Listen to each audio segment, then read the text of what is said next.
Welcome back to Marhaba kids mall Islampura Malegaon. Designer में नया collection add हुआ है।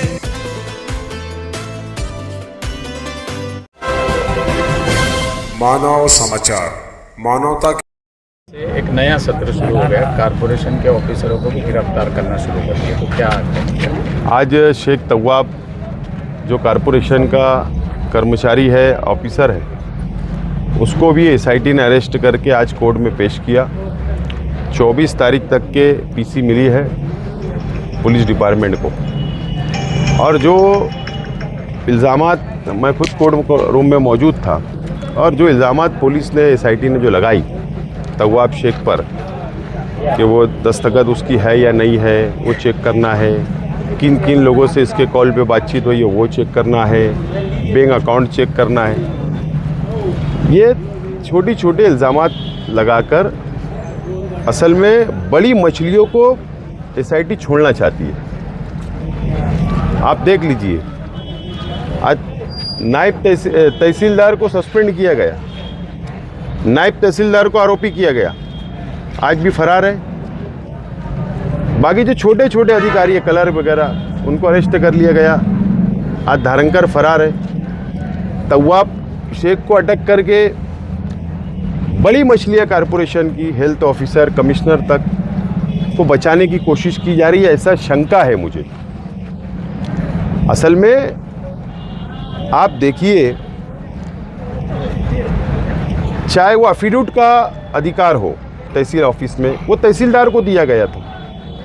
अब तहसीलदार की गलती, नायब तहसीलदार को पावर डेलीकेट किया गया।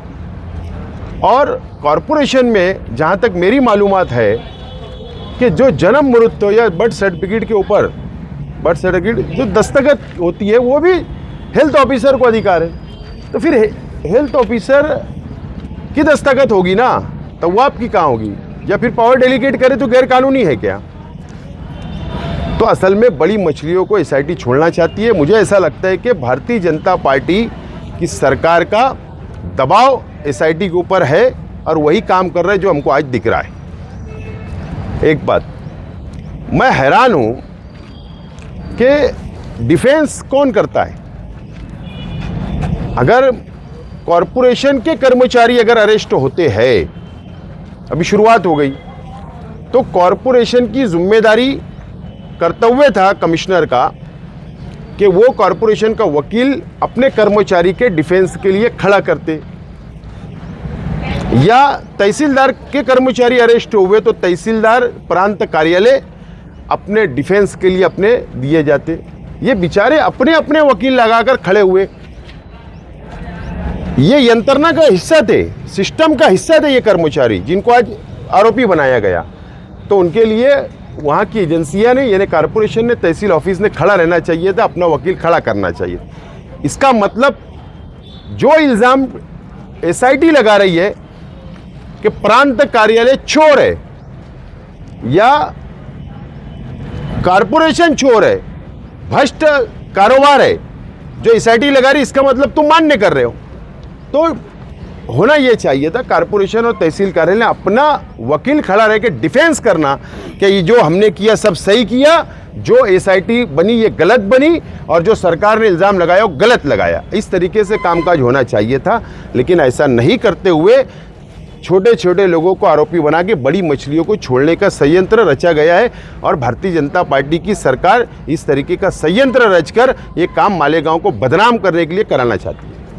इसकी आवाज़ जो है विधानसभा में या पार्लियामेंट में उठनी चाहिए थी, जहाँ से इसका कुछ हल निकलता, लेकिन अभी तक ये कोई हल निकल नहीं पा रहा है। अब हम लोग माइनॉरिटी डिफेंस कमेटी, अभी आप देख रहे हैं कि हमने हमारे एडवोकेट खान साहब, एडवोकेट आरिफ भाई, तौसीफ भाई, इनको खड़ा किया, वो डिफेंस हम लोग कर रहे हैं। हम लोग भी वक्त निकाल कर पुलिस स्टेशन जाते, एसआईटी ऑफिस जाते, कोर्ट में आते, हम लोग जितना हो सकते हम लोग मदद कर रहे हैं, बाहर रहकर जो हमारी जिम्मेदारी हम लोग पूरी कर रहे हैं। लेकिन मेरा तो सवाल आप मीडिया वालों से नहीं, आप लोगों से मेरा सवाल है। मैं भी 5 साल एमएलए रहा, मैं भी 5 साल असेंबली की कार्रवाई में मैंने भी हिस्सा लिया, तजुर्बा है। निहाल अहमद साहब के घराने को भी तजुर्बा है। जो पॉलिटिक्स में आज एक्टिव है, उनके बच्चे, उनके परिवार के लोग, हमने विधानसभा को बहुत करीब से देखे। मेरे वालिद भी एमएलए थे। एक आज के एमएलए बजट पे चर्चा करते करते बीच में सिर्फ 1.5 मिनट का बोल देना कि उनको अनुमान हुआ होगा बहुत गरीब रहते हैं मालेगांव में, बहुत स्लम बस्तियां नज़र आ रही है, इसलिए उनको लगा होगा किरीट सोमैया को कि यहाँ बांग्लादेशी रहते होंगे। अरे ये कोई एमएलए है? ऐसे फटीचर सवालात। अरे सीधा बोलना चाहिए था एमएलए कि एसआईटी तुमने बनाई, तुम जुल्म कर रहे हो, एसआईटी गलत कार्रवाई कर रही है, एक भी रोहिंग्या, एक भी मुसलमान बांग्लादेशी यहाँ नहीं है, हम पर जुल्म हो रहा है, बंद होना चाहिए। कौन से एक्टर से धड़ल्ले से बोलना पड़ता है? तुम तो चापलूसी की बातें वहां कर रहे हो, सरकार की जबानी बोल रहे हो। खैर, अब ये शहर समझे, लेकिन हमारी लड़ाई जो हमने हाथ में ली, हम लोग लड़ने वाले हैं। और शोभा बचाओ, महाराष्ट्र सदन के अंदर खड़े रह के प्रेस वालों के सामने बयान देने से काम चलेगा नहीं, कोई काम चलेगा नहीं। ये सिर्फ बेवकूफ़ बनाने का धंधा है। वहाँ पर कई कांग्रेस पार्टी के मेंबर ऑफ पार्लियामेंट लोगों की मीटिंग थी महाराष्ट्र सदन में, शायद जॉइंट मीटिंग थी। उसके बाद प्रेस वाले वहाँ पे आए तो ये हमारी मैडम ने भी वहाँ खड़े रह के बोल दी, चलो मैं भी मालेगांव को दिख जाऊँगी। तो ये सब बेवकूफ़ बनाने के सब धंधा है। मैडम ने बंद करना। मैडम को मालूम है रमजान में गरीब क्या है, परेशान है, उनको अखराजा मिल रही कि नहीं मिल रही, पावर लूम चल रहे नहीं चल रहे, मालेगांव में क्या परेशानी है, वो नहीं आएंगी।